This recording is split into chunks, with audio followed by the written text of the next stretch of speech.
안녕하세요. 올랜도 캠입니다. 오늘 또 시황 분석과 더불어서 종목 분석해보는 시간을 갖도록 하겠습니다. 자, 먼저 오늘 시장을 한번 보겠습니다. 다우지수 자체는 0.44% 상승했고, 나스닥은 0.76%, S&P 500이 0.16%, 러셀이 한 1.41% 상승을 했다. 이렇게 보시면 되겠죠. 그래서 장이 오전장이 좀 상승했다가 오후장이 좀 하락되는 모양이 있었죠. 자, 그 이유에 대해서 먼저 한번 살펴보겠습니다. 자, 먼저 오늘장 시장을 한번 보겠습니다. 아침장부터 주가가 좀 하락되면서 아무래도 선물지수 하락이 있었죠. 그래서 주가가 좀 아침장에는 하락으로 출발을 했다. 하락으로 출발했던 이유는 자, 하나오션에 대한 여러 가지 제재들, 그다음 5곳에 대한 제재들이 있죠. 중국에 아무래도 해양 관련돼서 조선 관련된 그런 여러 가지 제재를 갖다 맞대응하면서 주가 자체가 좀 하락했는데, 자, 하락했음에도 불구하고 요때 일단 또 매수세가 많이 들어왔다는 겁니다. 중요한 거는 매수세가 계속 저가로 들어올 때마다 들어오고 있다는 거죠. 그다음 오후장이 지나면서 또 많이 올라왔던 이유는 아무래도 지금 이제 파월 의장이 이야기했더니 있죠. 양적 긴축을 하지 않겠다. 유동성을 어느 정도 가져가겠다. 자, 그렇게 하면서 주가가 올랐다가 또 막판에 돼서 좀 주가가 또 하락된 이유는 또 트럼프 때문에 또 하락이 됐죠. 뭐 대도 안 사준다 해서 중국과 거래 끊겠다. 자, 그런 식으로 하루 동안에 흘러갔던 지금 이제 장세다. 이렇게 보시면 되는데 또 막판에 약간은 올라가고 있습니다. 중요한 거는 여기서 봐야 될 것이 뭐 중국 문제도 나오고 있고 양적 긴축도 나오고 있고 지금 트럼프도 다 나오고 있는데, 자, 밑에서 계속해서 매수세가 들어온다는 겁니다. 빠질 때 많이 빠지면은 계속해서 매수세가 들어오기 때문에 우리도 좀 빠질 때마다 약간씩 일단은 들어가셔서 들고 가는 전략들이 필요하다. 물론 시장의 변동성은 상당히 큽니다. 자, 그럼에도 불구하고 주가 자체가 완전히 펀더멘탈이 망가진 그런 장세가 아니다. 자, 그 다음에 이번에 실적도 상당히 좋게 나오고 있죠. 자, 그런 것들이 펀더멘탈이 받쳐주고 있기 때문에 주가가 빠질 때마다 조금씩 담아가자. 저렇게 말씀드립니다. 오늘 파월 의장이 이야기했던 내용을 본다면 금리 인상 프로그램을 곧 종료하겠다 그렇게 말했는데 금리에 대한 그런 지침은 제시는 하지 않았습니다. 어떻게 될지. 자, 그 다음 또 중요한 것은 중앙은행이 채권 보유 규모를 갖다 줄이는 것을 중단하겠다 그렇게 말하고 있죠. 자, 그런 가운데 있다면 이렇게 되면은 양적인 긴축을 중단하니까 어느 정도 유동성은 계속해서 유지가 되겠죠. 유동성이 유지가 되니까 주가가 그렇게 급락은 하지 않을 것으로 보여지고 있고, 금리는 장기적으로 어디로 갈지는 아직까지는 모르겠다 그 이야기를 했습니다. 또한 노동시장이 조금은 긴축이 되고 있고 고용과 인플레이션 간의 위험의 균형이 왜곡되고 있다. 요건 아직까지도 우리가 우려를 하고 있다는 것과 경제와 이자율에 대한 최근의 대본을 갖다 대체로 고수하고 있다. 그렇게 이야기를 하고 있습니다. 자, 그래서 파월이 이야기했던 그 내용을 한번 보시면 충분한 준비금 조건에 부합한다고 판단되는 수준을 갖다가 다소 상회할 때, 자, 아무래도 준비금이 충분히 있다고 생각하면은 대차 대조표 유출을 막는 것이다 이렇게 말하고 있죠. 그렇기 때문에 양적인 긴축을 하지 않겠다 그 이야기를 하고 있습니다. 그래서 충분히 지금 유동성을 가지고 가겠다 그 이야기겠죠. 유동성이 마르지 않게 하겠다 그 이야기를 하고 있습니다. 그래서 앞으로 몇 달 안에 그 시점에 도달할 수 있을 것으로 보여지고 있고, 이러한 결정을 내리기 위해서는 다양한 지표를 면밀히 모니터링하겠다. 그래서 결론적으로 봐서는 연준이 아무래도 유동성을 갖다가 충분히 갖고 있겠다. 자, 그런 가운데 있기 때문에 그렇게 되면 아무래도 주가 자체도 막 그렇게 큰 폭으로 폭락은 하지 않는다. 저렇게 말씀을 드립니다. 자, 그래서 파월이 이야기하고 있는 내용이 금융 상황이 어려울 때 연준은 은행들이 유동성을 확보하고 경제를 지탱할 수 있도록 풍부한 준비금을 갖다가 확보하는 것을 목표로 하고 있다. 이것이 일단 가장 큰 지금 이제 키포인트가 되고 있죠. 그래서 유동성을 확보하면서 계속해서 가져가기 때문에 양적인 긴축은 더 이상 하지 않겠다. 자, 그 이야기를 하고 있습니다. 그렇다면은 아무래도 조금의 유동성은 더욱더 일어나지 않겠나 그렇게 보여집니다. 자, 그 다음 또 경제에 대해서 이야기하고 있죠. 자, 그걸 한번 보시면 8월까지 실업률은 낮은 수준을 유지했지만은 임금 증가율은 급격히 둔화되었다. 자, 이는 부분적으로 이민 감소, 노동시장 참여의 감소로 인해서 노동력 증가율 감소 때문이다. 자, 그렇게 말하고 있죠. 그래서 이처럼 역동성이 좀 떨어지고 있고 다소 부진한 그런 노동시장에서 고용의 하방 위험이 커진 것으로 보여지고 있다. 자, 고용을 갖다가 좀 더 신경 쓰고 있다는 겁니다. 그렇다면 아무래도 금리 인하도 가능하지 않겠는가. 자, 그런 것들을 나타내고 있습니다. 또 장막판에 트럼프가 한마디 하면서 주가가 많이 하락되고 있죠. 3시 37분입니다. 그때 트럼프가 이야기했던 내용이 중국이 의도적으로 우리 대두를 구매하지 않고 우리 대두 농가의 어려움을 초래한 것 자체가 경제적으로 적대적인 행위라고 생각한다. 이러한 보복에 대한 보복으로 식용유라든지 기타 무역 관련해서 중국과의 사업을 중단하는 것을 고려하고 있다. 자, 그렇게 말하고 있고, 예를 들어서 식용유를 직접 생산할 수 있기 때문에 중국에서 구매할 필요가 없다. 자, 이 말이 나오고 나서 또 주가가 또 망가졌다. 이렇게 말씀을 드립니다. 자, 오늘 시장 상황에 대해서 한번 보겠습니다. 거래자들은 먼저 현금을 모으고 나중에 질문하기 때문에 매도는 월가로 돌아온다. 이렇게 말하고 있는데 그 이유는 아무래도 처음에 일단 우리가 투자를 할 때 아무 생각 없이 먼저 지르고 본다는 겁니다. 먼저 일단 지금 이렇게 생각 없이 질문도 하지 않고 일단 현금부터 일단 매수 매도한 다음에 그 다음에 질문하죠. 왜 떨어졌는지, 왜 이렇게 됐는지. 자, 그런 것들이 다 매도세로 돌아올 수가 있다. 저렇게 밝히고 있습니다. 자, 그래서 오늘 새벽에 일단 선물 시장이 조금 많이 하락되면서 월요일 반등세가 잠깐만 지속된 거 아니겠는가 그렇게 볼 수가 있었죠. 그래서 중국이 미국과의 무역 갈등을 고족시키면서 보복 전술을 갖다가 펼친 가운데 월가에서 매도세가 재개가 되었습니다. 그래서 중국은 하룻밤 사이에 한국의 해운사 하나해운에 대해서 5곳을 제재하면서 중국이란지 개인 단체와의 거래를 금지시켰죠. 자, 그로 인해서 하룻밤 사이에 미국에 대한 중국의 반발이 다시금 거세지면서 하루 만에 끝난 것처럼 보였다. 이렇게 말하고 있고 그래서 해방 2일 정도 아니겠는가. 자, 그렇게 이야기를 하고 있었죠. 자, 그럼에도 불구하고 주가는 다시금 일단 저점에서 들어올 때마다 매수세가 계속해서 형성되고 있는 것을 우리가 볼 수가 있었습니다. 자, 그런데 오늘 발표된 여러 가지 은행들의 실적들이 있죠. 웰스파고부터 시작해서 골드만삭스 이런 회사들의 모두 애널리스트들의 예상치를 갖다 다 뛰어넘었다는 겁니다. 그래서 3분기 실적과 매출이 상당히 좋았고, 자, 마찬가지로 제약업종인 존슨앤존슨 역시도 자신의 보고서에서 예상치를 다 뛰어넘는 그런 우수한 지금 실적을 발표했다. 자, 그로 인해서 주가 자체가 조금은 내려왔지만은 이런 것들이 좀 방어적인 입장이 되지 않았나. 자, 그렇게 보여주고 있고, 물론 이쪽에서 이런 것들이 나왔음에도 불구하고 주가가 더 떨어진다면 그때는 좀 문제가 크겠지만 주가가 크게 떨어지지 않으면은 큰 문제 없이 아무래도 이런 것들이 조정 기간 동안에 우리가 담아가야 될 때가 아니겠는가. 자, 그렇게 볼 수가 있습니다. 자, 그런데 방어적인 차원에서 본다 모건 스탠리의 주식 전략가의 마이클 윌슨이 이야기하고 있는 내용이 중미 무역이 갈등이 심화됨에 따라서 헬스케어 주식에 조금만 숨어 있으라. 그렇게 이야기를 하고 있고, 자, 중국의 관세 인상에 노출될 가능성이 있는 소비자 자유제 기업들을 매도하거나 좀 피해 있어라 이렇게 이야기를 하고 있죠. 또 윌슨은 줄초에 무역의 격화라든지 장기적인 포지션에 대한 직접적인 노출된 주요 부분들, 자, 이런 등 경우에 있어서는 자, 가장 큰 하락의 위험이 있다. 그렇기 때문에 반도체, 양자, 가격 모멘텀이 강한 대형 주식들 이런 것들은 조금은 우리가 피해 있어야 되지 않겠는가. 자, 그렇게 이야기를 하고 있는데 제가 보는 관점에서는 이걸 갖다 다시 털고 다시금 내려올 때 그래서 받아서 매수하기가 쉽지가 않다는 겁니다. 조정이 언제까지 될지도 모르는 것도 있고, 자, 조정이 바로 됐다 바로 올라갈 수도 있기 때문에 또 올라가면 또 고점에서 잡아야 되겠죠. 그래서 털고 나서 다시 잡는 것보다는 있는 분들은 그대로 가져가시고 없는 분들이 안에서는 내려올 때마다 조금씩 일단 매수 관점에서 들어가는 것이 바람직하다 이렇게 말씀드립니다. 자, 마찬가지로 또 다른 기관에서도 이야기하고 있는 것 자체가 아무래도 변동성 급등이 하루아침에 완화되지는 않을 것으로 보여지고 있다. 그래서 잔잔한 돌멩이 연못에 돌멩이를 던지면 파급 효과는 좀 커지지 않겠는가. 자, 그렇게 이야기하고 있죠. 그래서 S&P 500 지수가 올라와서 지금 21선 이렇게 밑에 약간의 포지션이 형성되고 있는데 약간의 기간 조정이 있겠죠. 그럼에도 불구하고 이 기간 조정 자체가 그렇게 길지는 않을 것으로 보여지고 있고, 또한 이익과 매출이 증가가 안 되면은 그에 대해서는 좀 문제가 있겠지만 계속해서 되고 있기 때문에 어느 정도 기간 조정과 가격 조정을 거치면 다시금 주가는 올라갈 수 있기 때문에 우리가 여기서 매도하고 다시금 매수하는 것보다는 가지고 가면서 들고 가야 되겠고, 없는 분들 안에서는 조금씩은 매수 관점에서 들어오는 게 낫겠죠. 만약에 주가가 안 올라가면 여기서 일단 털어버리고 다시금 잡아야 되는데 그게 아니라 이걸 고점을 벗기면서 다시금 올라갈 가능성이 많이 있다는 겁니다. 자, 그런 가운데 있기 때문에 조금 일단 우리가 기다리면서 갖고 가는 전략이 훨씬 더 바람직하다 이렇게 말씀드립니다. 자, 현재 변동성이 좀 많이 심해지고 있죠. 그런 이유를 보게 되면 추세 추종의 시스템을 갖춘 헤지펀드들이 그 변동성을 이용해서 매도세를 갖다가 더욱더 심하게 낼 수가 있다. 그렇게 이야기를 하고 있습니다. 그래서 올라가도 바로바로 떨어지는 이유가 자, 이런 애들 때문이다. 자, 그런 식으로 이야기를 하고 있습니다. 자, 그래서 JP모건에 따르면 시장 변동성이 급증하게 되면 가격 추세를 따른 헤지펀드가 자동 매도 물기를 일으킬 가능성이 있기 때문에 시장 하락을 더욱더 악화시킬 수가 있다. 그렇게 이야기하고 있는데 상품거래자문사 CTA는 컴퓨터 기반의 헤지펀드로서 모멘텀 신호를 활용해서 시장의 추세를 갖다가 포착한다. 그렇게 말하고 있죠. 그렇기 때문에 이런 CTA가 지난주에 주식 매도 당시에 최대 매수 포지션에 건접했다. 자, 그렇게 이야기를 하고 있죠. 근데 이런 강세 포지션이 변동성이 지속되고 단기 가격이 모멘텀이 하락할 경우에는 제약성을 띠게 된다. 쫓아갈 때는 급격하게 쫓아갔다가 이제 떨어지면서 추세가 바뀌게 되면은 그때부터는 하락으로 추세를 전환한다는 이야기입니다. 자, 그런 가운데 있기 때문에 그런 변동성으로 인해서 소폭의 레버리지 축소가 있을 가능성은 있지만 매도세가 이렇게 계속이 된다면은 지난주에 비해서 이번 주는 더 큰 조정에 있을 수도 있다. 이렇게 말하고 있죠. 그래서 아무래도 일단 시장의 상이 약간 일단 추세가 바뀌었기 때문에 21선입니다. 그래서 말씀드렸던 21선을 갖다가 깨고 내려오면은 큰 폭을 또 다시금 내려갈 수가 있다. 자, 그런 식으로 이야기하고 있습니다. 근데 이런 것들은 거기다가 기계적인 매입이기 때문에 단기적으로 일단 우리가 매도 매수하는 것이지 펀더멘탈은 아니겠죠. 그렇기 때문에 펀더멘탈로 자금이 들어오면은 또 추세는 언제든지 바뀐다. 이렇게 말씀을 드립니다.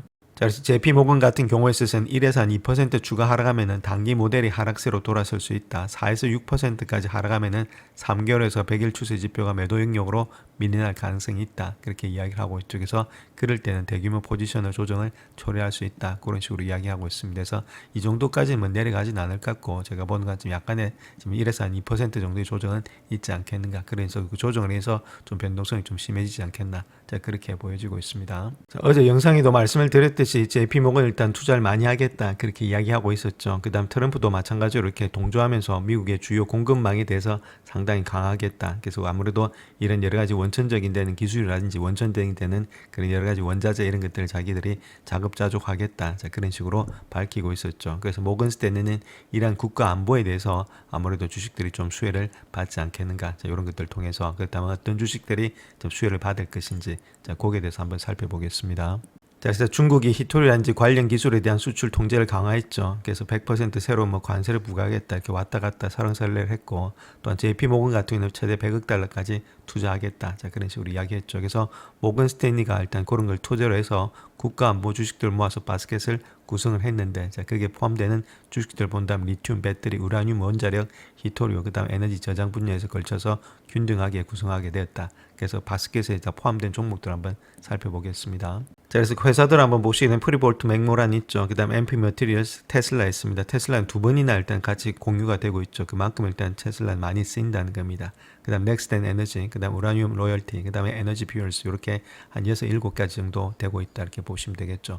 자, 그런 가운데 있기 때문에 테슬라 그만큼 우리가 중요한 그런 여러 가지 모습 속에서 다 들어가고 있습니다. 그래서 우리가 길게 보시면서 투자할 때는 이런 것들은 우리가 하시면서 가야 되겠고, MP 머티리얼 같은 경우는 히토류죠. 히토류는 지금 현재 계속해서 키우고 있습니다. 그래서 이건 단기적으로 아주 장기적으로 들고 가기는 좀 힘듭니다. 정말해서 3년이든지 5년 이렇게 들고 가기 힘들고, 그때 되면은 어느 정도는 돼 있을 거니까, 그래서 단기적으로는 가능한데 좀 장기적으로는 조금은 MP 머티리얼 같은 경우는 들고 가기는 조금 힘들다. 이렇게 말씀드립니다.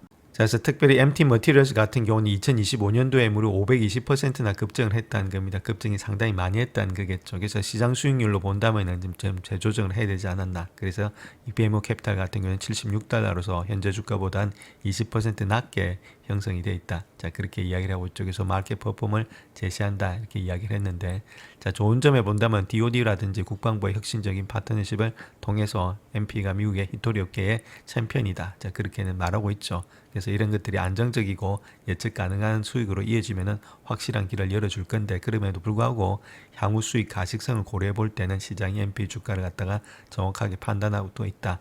그렇게 판단이 되고 있고, 너무 많이 올라왔다는 겁니다. 그래서 조금은 좀 쉬어가야 되지 않나. 자, 그렇게 이야기를 하고 있죠. 그래서 지금 모습 속에서 본다면 좀 쉬어가야 되는 데다가 더 다시 올라가기 위해서는 시간이 좀 많이 걸릴 것으로 보여지고 있다. 이렇게 말하고 있습니다. 자, 그래서 MP의 EPS 한번 보겠습니다. EPS 성장률 이번에 일단 마이너스 됐다가 플러스로 양전환되는 것이 2016년도가 되겠죠. 그럼 이때는 많이 뛴다는 겁니다. 적어도 2016년도 한 말이라든지 그때까지는 계속해서 갈 수가 있다. 그 아무래도 43% 정도의 이제 EPS의 성장률이 있으니까, 그래서 한 1, 2년 정도는 단기적으로 봤을 땐 상당히 좀 올라가지 않겠나.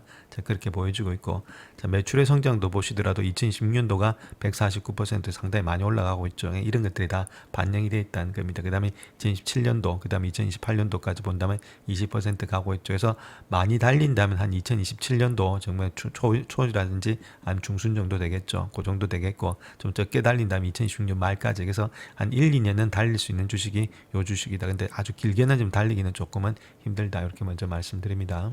자, 그래서 PS 레이쇼 한번 보겠습니다. 지금 이제 몇 배수 받냐면 59배수 정도 받고 있죠. 한 60배수 정도 받고 있으니까 섹터 평균보다도 상당히 뭐 60배 정도 더 많이 받고 있습니다. 상당히 많이 받고 있죠. 자, 그런 가운데 이때 바로 지금 이제 들어가기가 좀 거북한 자리다. 이렇게 보시면 되겠고, 자, 여기도 마찬가지로 좀 EPS를 보시게 되면 여기죠. 2027년도 거 한번 보겠습니다. 1.32 정도 되고 있는데, 포홀드 P 자체가 한 70배수 정도 주고 있다는 겁니다. 자, 요 정도 주고 있는데, 물론 이게 뭐 100배수도 줄 수 있다 해서 뭐 100불 이상도 갈 수 있다. 그렇게 볼 수도 있겠죠. 자, 그럼에도 불구하고 좀 이런 것들은 좀 과평가되어 있는 것이 아니겠는가. 자, 그렇게 볼 수 있겠습니다. 그래서 제가 보는 관점, 물론 더 갈 수는 있는데, 지금 이제 조심해서 들어갈 될 때다. 그래서 이런 것들은 지금 이제 이런 것보다는 배수를 일단은 하기보다는 우리가 좀 모멘텀으로 차트를 보면서 하는 것이 훨씬 더 바람직하다. 이렇게 말씀을 드립니다.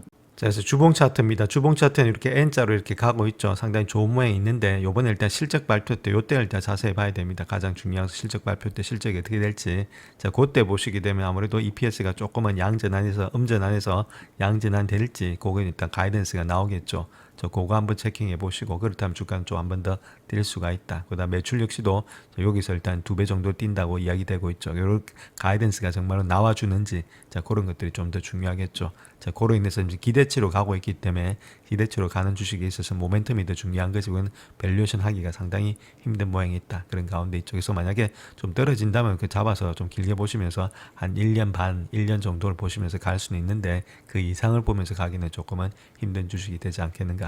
자 그렇게 보여주고 있고 있는 분들은 뭐 크게 털 필요는 없다. 이렇게 말씀을 드립니다. 자, MP의 레이딩 한번 보겠습니다. 14명이 레이딩을 주고 있는데 등급을 주고 있는데 일단 평균적으로 바이를 주고 있다. 그 4명이 스트롱이고 5명이 바이고 5명이 홀드다. 이렇게 되고 있죠. 그래서 평균 가격을 본다면 한 72불 이렇게 보고 있고 자, 하이스트 높게 주는 것들이 일단 90불 정도 주고 있다. 이렇게 밝히고 있습니다. 자, 그 다음 또 봐야 될 종목이 프리폴트 맥모란이 되지 않나 그렇게 밝히고 있는데 저번에 한번 말씀을 드렸죠. 요건 한 13% 정도 상승했는데 올해 주가가 자, 아무래도 CD 같은 경우에서도 투자 의견을 매수로 상향 조정했다 이렇게 말하고 있고 특별히 역사적으로 본다면 규모라든지 유동성, S&P 500의 편입, 견고한 운영 실적의 조합 이런 것들을 봤을 때 아무래도 프리미엄 부분에서 배수가 되지 않겠는가 그렇게 보여주고 있고 아직까지는 회복할 수 있을지 아직은 알 수는 없겠지만은 재평가되는 것만으로도 충분한 상승 가능성이 있다 그렇게 이야기하고 있죠. 그래서 동종업계 수준만 된다 하더라도 충분히 상승할 수 있다. 그래서 한 11%의 상승세가 되지 않겠나 자 그렇게 이야기를 하고 있습니다. 그래서 23명이 등급을 주고 있는데 평균으로 바이를 등급 줬다 이렇게 말하고 있고 3명이 스트롱이고 11명이 바이고 9명이 홀드다 이렇게 말하고 있죠. 그래서 평균 단가는 한 46불대 47불대 정도 되지 않나 그렇게 밝히고 있습니다. 자, 그래서 EPS 성장 한번 보시면 요번에 일단 2016년도에 한 35%, 2017년도도 30%두 자리 숫자로 좀 올라가고 있죠. 그렇다면 좀 상승의 여력은 있다. 자, 마찬가지로 매출의 성장도 조금씩 올라가는 그런 입장이 있습니다. 그러니까 조금씩은 갈 수 있는 그런 입장이 되겠죠. 자, 그래서 배수를 한번 보게 될 것 같으면 지금 이제 29배수 정도 받고 있습니다. 자, 그런 가운데인데 섹터 평균 한 16배수 정도를 받지 않겠는가. 그래서 5년 평균은 한 21배수. 자, 그렇다면 적어도 아마 20배수 이렇게 봤을 수 있지 않나. 자, 그렇게 보여주고 있고 그래서 우리가 좀 보수적으로 잡으면 뭐 17배수로 해서 한번 구해 보겠습니다. 자, 그렇다면 2010년도 1.98달러 갖고 17배수 한번 해보겠습니다. 여기서 17배수 해주면 되겠죠. 자, 그런 가운데 있기 때문에 이때 했을 때는 한 34불 정도 나온다. 이렇게 보시면 되겠고 2010년도 겁니다. 아주 일단 보수적으로 잡아서 그 다음에 2027년도 거 해봐야 되겠죠. 2027년도 거도 자, 마찬가지로 17배수죠. 자, 거기다가 2.59달러 정도 되고 있죠. 자, 그렇게 했을 때는 한 44불 정도가 되고 있다 이렇게 보시면 됩니다. 자, 그런 가운데 있다면 요 레인지 범위에서 움직일 수 있다 이렇게 말씀드릴 수 있겠죠. 자, 그런 가운데 있다면 지금 현재 그 차트상에서 어떻게 되냐 봤을 때 34불에서 44불이니까 34불인 지금 현재 모습 속에서 이 정도 되고 있죠. 상당히 밑에 와 있는 거고 자, 그 다음 거 본다면은 44불이면 지금 현재가 정도 되고 있죠. 자, 그런 가운데 또 이렇게 박스권에서 지금 이제 움직이고 있다는 겁니다. 그렇기 때문에 이 박스권 밑으로 좀 내려온다면 매수의 관점이 되겠죠. 자, 그런 가운데 있고 이런 박스권을 갖다 좀 일단 있다가 아무래도 한번 박스권을 돌파하게 되면은 주가는 한 단계 더 상승할 수 있는데 그 라인대가 적어도 60불대 정도는 강하게 돌파해야 되지 않겠나. 자, 그렇게 보여지고 있죠. 그렇게 되려면은 다른 것보다는 실적이 제대로 나와야 된다. 그래서 지금 이런 박스권이 있을 땐 박스권 하단에서 잡는 게 좋습니다. 그래서 박스권 내려갈 때 있죠. 그럴 때가 매수의 관점이다 이렇게 보시면 됩니다. 그런 때 조금씩 잡아서서 길게 보시면서 들고 가면은 좀 먹을 것이 많지 않겠나 그렇게 보여지고 있죠. 지금은 또 들어가기에는 좀 상당스럽게 부담스러운 자리다 이렇게 말씀드릴 수 있겠고 좀 빠질 때 이렇게 담으셔서 들고 가는 전략이 필요하다 이렇게 말씀을 드립니다. 자, 다음 JP모건 이야기하고 있는 회사에 대해서 한번 보겠습니다. AI 초점을 맞춘 이 새로운 회사 자체는 전자상거래 전략을 선호하면서 이를 통해서 30% 이익을 예상하고 있다 그렇게 말하는데 이 회사는 패턴이다 이렇게 보시면 됩니다. 그래서 이 회사에 대해서 한번 살펴보겠습니다. 자, 그래서 JP모건 같은 경우는 최근에 상장된 아마존의 전자 계열사 이 회사 자체의 주식에 대해서 밝은 미래를 예상하고 있다 이렇게 말하고 있죠. 그래서 과대평가 목표 주가를 18달러로 책정을 했다 이렇게 말하고 있고 스스로를 전자상거래 엑셀레이터다 이렇게 소개하면서 패턴은 아마존의 주요한 리셀러 중에 하나가 되고 있다. 자, 그렇게 말하고 있죠. 그래서 처음에 일단 지금 이제 종가로 본다면은 했을 때 등록했을 때 15.63으로 종가가 끝났다 이렇게 말씀을 드립니다. 자, 패턴 자체를 갖다 전자상거래에 투자하려는 그런 투자자들에게는 좋은 선택이 될 것이다. 그렇게 이야기하고 있는데 그 첫 번째 이유가 아직까지 개척되지 않은 거대한 총시장 규모를 자랑하고 있는 것이 아무래도 전자상거래가 되지 않겠는가 그렇게 이야기하고 있죠. 그래서 2025년도에 글로벌 전자상거래 총 시장 규모가 한 4조 달러가 되고 있다는 거겠죠. 그래서 템 시장 규모가 크니까 당연히 먹을 게 많겠죠. 여기서 조금만 포지션만 가져온다더라도 아무래도 이게 이익과 매출이 많이 늘어나니까 그런 점이 있고, 그 다음에 패턴은 또한 독점 기술, AI, 그리고 온디맨드의 전문 지식을 결합해서 트래픽 유도라든지 클릭, 전환율의 증가, 가격 관리, 그리고 재고 관리를 지원하는 선도적인 글로벌의 전자상거래 엑셀런트가 되고 있다. 이런 것들의 기술력이 있다는 거겠죠. 그래서 가격 경쟁력이 있고 기술 경쟁력이 있다. 그런 식으로 이야기를 하고 있습니다. 자, 다음 패턴 같은 경우는 46조 개 이상의 전자상거래 데이터 포인트를 갖다 효율적으로 재고 관리 모델을 활용하고 있다. 가장 중요한 것은 이만큼의 데이터를 많이 가지고 있다는 겁니다. 결론은 AI에서 성공하기 위해서는 결론 데이터를 많이 가지고 있어야 되겠죠. 그래서 46조 개 이상을 가지고 있기 때문에 여기서 나오는 그런 데이터를 통해서 매출과 이익이 많이 발생될 수 있겠죠. 결합이 잘 될 수 있으니까. 자, 그 다음에 이런 것들을 통해서 100개국 이상, 60개 이상의 마켓플레이스에 있는 200개 이상의 브랜드 파트너를 성장하면서 최적화를 할 수 있다. 그렇게 이야기를 하고 있고, 그래서 전 세계 소매 시장의 23.5%를 차지하고 있는 전자상거래의 장기적인 전환으로부터 수혜를 입을 것으로 보여지고 있다. 이런 식으로 이야기를 하고 있습니다. 자, 그래서 패턴 같은 경우에 있어서는 앞으로 한 25% 이상의 매출의 성장을 달성할 수 있는 유리한 위치에 있다. 자, 그렇게 보고 있고, 시장의 확장이라든지 새로운 브랜드의 파트너, 이런 온보딩이라든지 그리고 브랜드의 파트너와의 더욱더 심층적인 제품의 선택의 요인이 뒷받침되지 않겠는가. 자, 그로 인해서 오버웨이트를 준다. 자, 그렇게 이야기를 하고 있죠. 그래서 주당 한 18달러까지는 충분히 가지 않겠나. 그렇게 이야기를 하고 있습니다. 자, 그래서 등록된 지 얼마 안 되는 주식들 갖다가 급하게 매도하지 마시고, 이런 것들 일단 공시 사이트에 있죠. 그래서 가시면 S1이라는 게 있습니다. 유가증권 신고서 꼭 꼼꼼히 읽어보시고, 이 회사가 어떤 것들을 일단 방향을 가져가는지, 그 재무제표도 조금씩은 나와 있으니까 그런 것들 보신 다음에, 자, 그 다음에 한두 분기 정도를 갖다가 좀 지켜보신 후에 실적 발표가 어떻게 되고 있는지, 그 다음에 일단 매매하셔도 문제가 없다. 너무 섣불하게 급하게 일단 매매하지 말자. 이렇게 말씀드릴 수 있겠죠. 일단은 매출의 성장률만 본다면은 거의 한 20% 이렇게 계속해서 상승이 되고 있으니까 나쁜 모양은 아니죠. 자, 그럼에도 불구하고 이렇게 되는지 우리가 계속 관찰을 해봐야 되겠죠. 그래서 2020년도, 2017년도도 이렇게 매출의 성장이 되고 있으니까 조금 분기를 갖다가 한 두 분기, 세 분기는 지켜보시면서 매수하셔도 크게 문제가 없다. 이렇게 말씀드립니다. 자, 다음 또 JP모건에서는 도올댓을 갖다 업그레이드 했는데 글로벌 확장으로 인해서 주가가 계속해서 상승할 수 있다. 자, 그렇게 이야기를 하고 있습니다. 그래서 그 내용에 대해서 한번 살펴보겠습니다. 도올댓은 잘 아시다시피 음식 배달 회사죠. 저 회사의 투자하기를 갖다 비중 확대로서 상향 조정하고 목표가를 325달러로 상향 조정했다. 이렇게 밝히고 있습니다. 옛날에는 한 175달러 정도 줬는데 상당히 많이 주고 있죠. 그래서 63% 정도 급등을 했음에도 불구하고 앞으로도 한 20%는 더 상승할 가능성이 있다. 그렇게 이야기를 하고 있습니다. 자, 일단 현재 도올댓의 주가 상승의 원인이 어디 있느냐, 그렇게 했을 때는 도올댓이가 최근에 인수한 딜리브루 있죠. 요거 자체가 인수한 것을 계기로 하고 있다. 그렇게 말하고 있죠. 그래서 딜리브루 같은 경우에는 도올댓이가 처음에 진출한 9개 시장에서 사업을 시작했는데 인수 후에는 현재 한 45개국에서 사업을 운영하고 있다. 그래서 총 인구는 10억 명이 넘었고 70만 개 이상의 지역에서 사업체 5천만 명의 월간 활성 사용자 수를 보유하고 있다. 그렇기 때문에 딜리브루는 700만 명의 사용자를 확보하고 있다. 계속해서 일단 시장 점유율이 넓어지고 있다. 자, 그것 때문에 주가는 상승할 수 있다. 그 이야기를 하고 있습니다. 자, 최근에 인수 합병을 통해서 딜리브루가 서유럽과 중동에서 도올댓의 입지를 확대하면서 시장 점유율이 확대되고 있다. 그렇게 말하고 있죠. 그래서 이 시장에는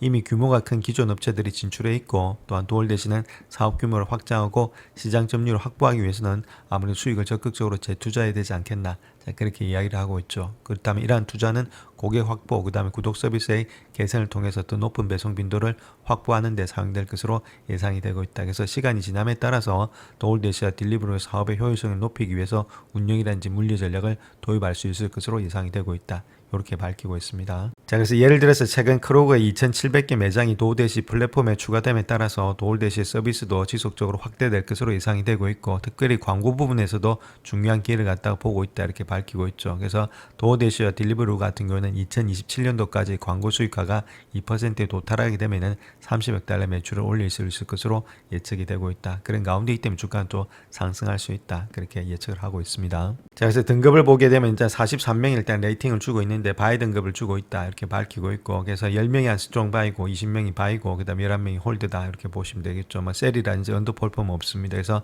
에버리지 프라이스 가격을 한 299불대 한 300불대로 보고 있다. 이렇게 밝히고 있습니다. 자, 그렇다면 EPS의 성장 한번 보겠습니다. 2025년도 한 88%, 그 다음 32%, 31%니까 2027년도까지는 뭐 무난하게 상당히 좋은 모양이있죠. 이 정도 두 자리 숫자의 성장이 있다는 것은 EPS가.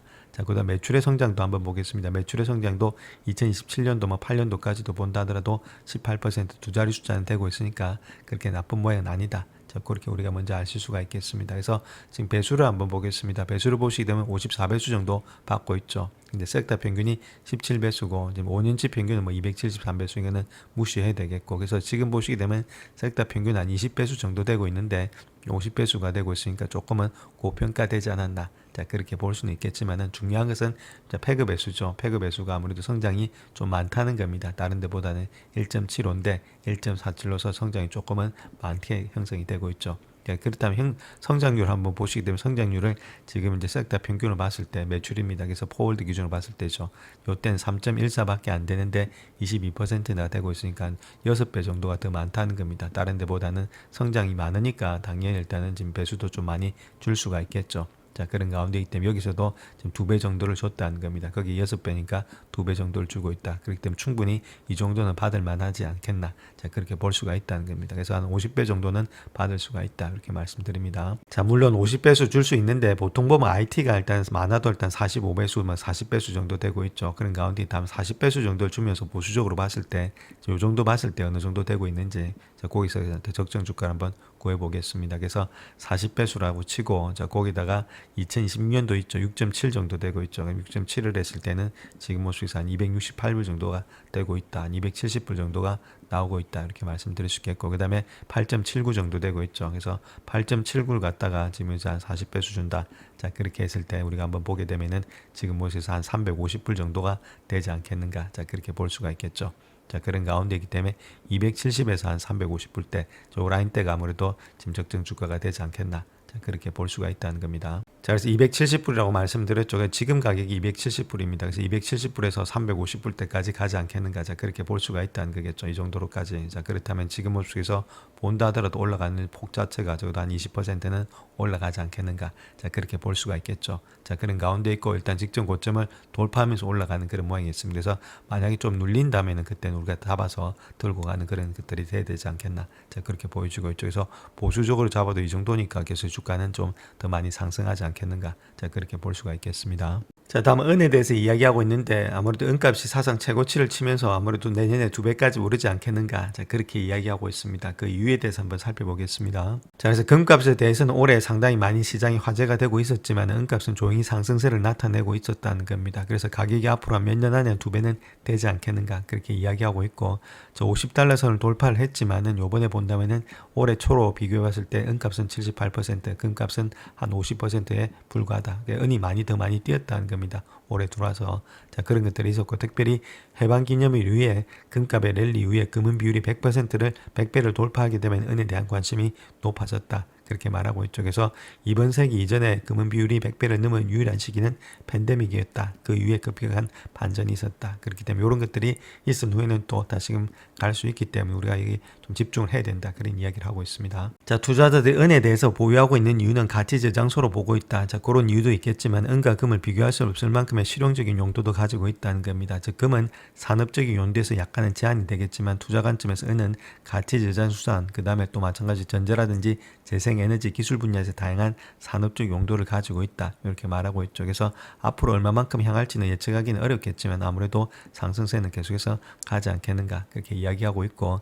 자, 여전히 금과 은에 대한 투자 심리가 긍정적이고 투자자들은 일반적으로 상대적으로 낮은 비중을 유지하고 있다는 겁니다. 포트폴리오 상에서 뭐 2%그 미만으로 갖고 있죠. 그렇기 때문에 시장 자체가 고점을 유지하고 있는 상황에서도 차익 실현을 노리려는 그런 과열된 거래로 인해서 가격의 영향을 받을 가능성이 없겠다. 많이 올라왔는데 지금 누군가는 털어야 되는데 잘 털지가 않는다는 겁니다. 털지 않는 이유는 기관들이 다 가지고 있고 중앙은행들이 가지고 있는 거지, 개인들은 2% 미만만 가지고 있기 때문에 잘 털어도 표도 안 나겠죠. 자, 그런 가운데 있기 때문에 주가가 흔들리지 않고 금 가격과 은 가격이 그렇게 흔들리지 않고 쭉 올라가는 그런 입장이 있다. 자, 그렇게 말하고 있죠. 그래서 투자 심리가 긍정적으로 유지가 된다면 가격은 계속해서 상승하지 않겠나. 자, 그렇게 보고 있습니다. 자, 다음 은 가격의 상승의 이유에 대해서 한번 보겠습니다. 1980년대에 은 가격을 최고치로 끌어올린 그런 추측과는 달리 강력하고 현실적인 힘에 기인한다. 그렇게 밝히고 있죠. 그래서 이 보고서에서는 구조적인 적자 심화, 기록적인 산업 수요, 그리고 친환경적인 기술 투자의 가속화로 공급이 부족해지고 있다. 그래서 가격이 상승하고 있다. 그래서 실질적으로 일단 현실적인 힘으로서 상승이 되고 있다. 그런 이야기를 하고 있죠. 그래서 또한 은은 금만큼의 안전자산은 아니지만은 산업이라든지 가치 저장 금속으로서의 이중적 역할을 하고 있다. 그렇기 때문에 안정성과 상승의 잠재력을 주주하는 그런 투자자들에게는 계속해서 일단 지금 이제 관심을 받고 있다. 그 이야기를 하고 있죠. 그래서 특별히 다양한 산업 분야의 제품의 필수적인 요소로서 전기 스위치, 태양광 패널, 휴대폰 생산에서 사용이 되고 있고 또한 AI 붐을 주도하는 반도체에도 사용이 되고 있다. 그렇게 이야기를 하고 있습니다. 그래서 물론 근본적인 원동력이 약해질 조짐이 보이지가 않고 있다. 그런 가운데이기 때문에 은의 강세가 2026년도까지도 지속되지 않겠는가. 자, 그렇게 이야기를 하고 있습니다. 자, 그래서 금과 은 가격을 한번 비교해 보겠습니다. 금과 은 가격을 갖다 처음부터 있죠. 발생할 때부터 시작해서 지금 가격표를 보면서 상승폭을 본다면 금은 19,000%, 반면에 은은 한 3,900% 올라오면서 금에 사람들이 더욱더 많이 투자를 하고 있다. 장기적으로 보면. 자, 그런데 요번에 일단 1년치 있죠. 1년치로 봤을 때는 은 가격이 훨씬 더 올라갔다는 겁니다. 한 65%로서 현재로서는, 그 다음에 이거는 56%로서 1년 동안 지금 이제 금보다는 은이 갑작스럽게 이렇게 많이 뛰었는데 저런 것들이 아무래도 생산성 여러 가지 일단 가치 저장 수단 외에도 다른 것들이 플러스가 되면서 조금 더 올라가지 않았나. 자, 그렇게 볼 수가 있다는 거겠죠. 자, 그래서 실버에 투자하고 싶은데 SLV 있죠. SLV에 일단 투자하시게 되면 이건 iShares에서 나타나는 그 ETF인데 여기다가 투자하시면 실버를 갖다 투자하실 수 있다. 이렇게 말씀드릴 수 있겠고, 그다음 골드를 갖다 투자하실 분은 GLD 있죠. GLD를 투자하시면은 골드에다가 ETF를 갖고 투자를 할 수가 있다. 이렇게 보시면 됩니다. 그런 가운데 한 380불 정도 되고 있죠. 그래서 이런 것들을 투자하시면서 금과 은은 갖다 ETF를 통해서 우리가 투자를 할 수 있다. 이렇게 말씀드립니다.